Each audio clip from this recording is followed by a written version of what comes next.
வந்துடுத்துன்னு எல்லாம் ஓடி ஓடி ஒழிஞ்சுட்டா ராட்சசா எல்லாம். உடனே எல்லாம் போய் ராவணன் இடத்துல போய் நிற்கிறான். அங்கதன் யாருக்கும் பயப்படல. அங்கதனை பார்த்த உடனே ராட்சதன் வந்து கண்ணு அப்படியே கொதிக்கிறது, அப்படியே நெருப்பு மாதிரி, நெருப்பு அள்ளி கொட்டுற மாதிரி இருக்கு. அவனுக்கு இவனை கட்ட அவ்வளவு கோபம் வருது.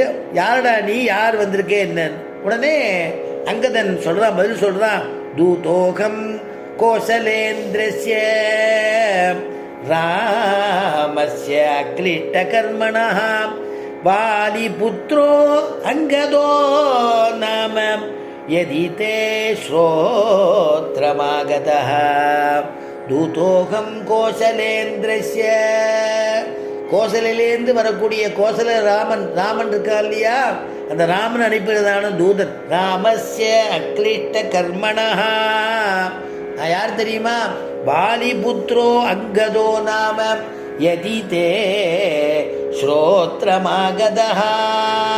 வாலி புத்திரன்னா, அதனால என்னுடைய பேர் அங்கதோ நாம, அங்கதன்னு பேரு. நான் எதுக்கு வந்திருக்கேங்கிறது தெரியுமான்னு. உடனே ராவணன் கேட்குறான், நீ வந்த காரியத்தை சொல்லு, எதுக்காக வந்திருக்கேன்னு சொல்லு. உடனே அங்கதன் உபதேசம் பண்ணுறான், நீ பண்ணுற காரியம் போல தர்மம்னு நினச்சிட்டு இருக்கேன், தர்மமாக பண்ணலை. நீ பண்ணுற போலியா அதர்மமாக இருக்கு உன்னுடைய காரியம். உன்னுடைய பெரிய வீரன்கிற நான் வந்து அந்த சிவலோகத்தில் இருக்கக்கூடிய சிவனுடையதான மலை இருக்க கைலியங்கிரி, அதையே நான் தூக்கினவன்கிற பெரிய வீரன்கிற. ஆனால் நீ பண்ணுற காரியம் வீரத்தனமாகவும் இல்லை, கோழை மாதிரி இருக்கு. ஆண்மை உள்ளவன்க சொல்லின்னு இருக்க, ஆனால் பெரிய ஆணாக்கும்னு சொல்லிட்டு இருக்க. நீ ஆண்மை உள்ளவன் பண்ணுற காரியத்தையும் நீ பண்ணல. மறைஞ்சு வரேன்னு யுத்தத்துக்கு வரேன்னு உன்னுடைய இடத்துக்கே ராமபிரான் வந்து நிற்கிறா. லங்காப்பட்டினத்துக்கு வந்தாச்சு, நீ இன்னும் வந்து பார்க்கல. உன்னால் வந்தால் நீ யுத்தம் பண்ண வந்திருக்கலாம், இன்னும் வரல நீ. அதனால் பயந்து மறைஞ்சு நிற்கிற. அதனால் வெளியே வா, ஆயுதம் நின்று வெளில வா, வெளில யுத்தத்துக்கு வா. ஒன்றும் சீதையை கொடுத்துடு, இல்லை நீ யுத்தத்துக்கு வா அப்படின்னு கூப்பிடுறான். சரி, நீ வந்த காரியத்தை சொல்லு, நீ எதுக்காக வந்திருக்க அதை சொல்லு அப்படின்னு. உடனே ஆச்சரியமாக அவனை பார்த்துட்டு அங்கதன் பேச ஆரம்பிக்கிறான். ராவணனை பார்த்துட்டு, பூதநாயகன் நீர் சூழ்ந்த புவிக்கு நாயகன், பூதநாயகன் நீர் சூழ்ந்த புவிக்கு நாயகன், அப்பூமேல் சீதை நாயகன் வேறு உள்ள தெய்வநாயகன், நீ செப்பும் வேதநாயகன், மேல் நின்ற விதிக்கு நாயகன், தான் விடுத்த தூதன் யான் பணித்த மாற்றம் சொல்லியே வந்தேன் என்றான். அவனை பார்த்து அங்கதன் சொல்றானா, ராமனை பற்றி சொல்றானா, பூதநாயகன், என்னுடைய நாயகன் யாருன்னு தெரியுமா, என்னுடைய தலைவன் ராமபிரான். பூதநாயகன் பஞ்சபூதங்களுக்கும் அந்தர்யாமி. இப்போ சொன்னேன் இல்லையா, நிலம் நீர் காற்று அதெல்லாம் சொன்னேனே, அந்த பஞ்சபூதங்களுக்கும் அந்தர்யாமியாக இருக்கக்கூடிய தலைவன் தான் எங்க ராமன். பூதநாயகன் நீர் சூழ்ந்த புவிக்கு நாயகன், அப்பூமேல் சீதை நாயகன். அது மட்டும் இல்லாமல் என்னுடைய சீதையினுடைய மணவாளனவன். இந்த கடல் சூழ்ந்ததானே மண்ணுலகுக்கெல்லாம் தலைவன் எங்க ராமபிரான். தாமரை பூல வாழக்கூடிய சீதை இருக்காளே பிராட்டி, அவளை நீ சீதையை நினைச்சிட்டு இருக்க. அவள் பிராட்டி தான் சீதையாக வந்திருக்கா. சாதாரண கேவலம் மனிதன் ராமனை நினைச்சிட்டு இருக்க. ஆனால் அவள் பெருமாள் தாயாருங்கிறான் அங்கதன் சொல்றான். அதனால பூமேல் சீதை நாயகன். சீதை மட்டுமில்லை, மற்ற எல்லா தெய்வங்களுக்கும் நாயகனானவன்கிறான். அதனால வேறு உள்ள தெய்வநாயகன் நீ செப்பும் வேதநாயகன்.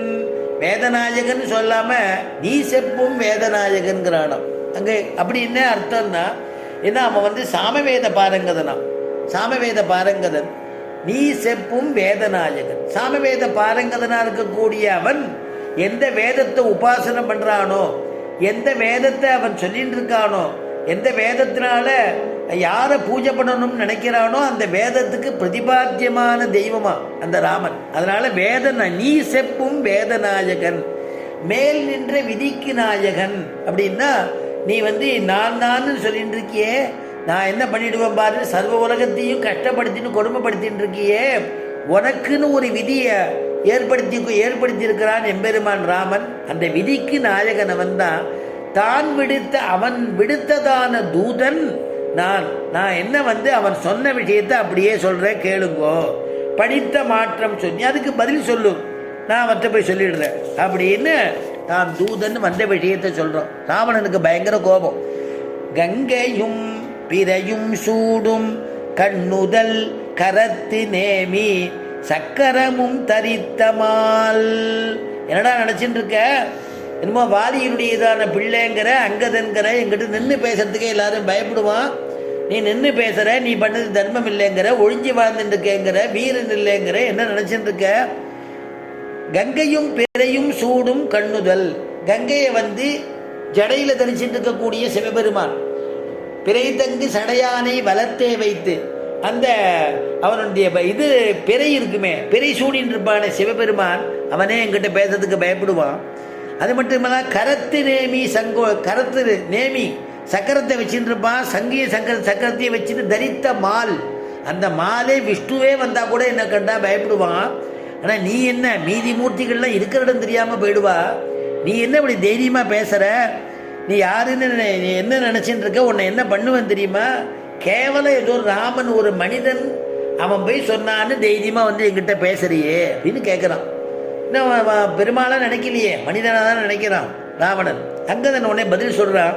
இந்திரன் செம்மல் பண்டு ஒரு ராவணன் என்பான் தன்னை சுந்தர தோள்களோடும் வாலிடை தூங்கச் சுற்றி சிந்துர கிரிகள் தாவி திரிந்தனன் தேவருண்ண மந்தர பெருப்பாள் வேலை கலக்கினான் மைந்தன் என்றான்.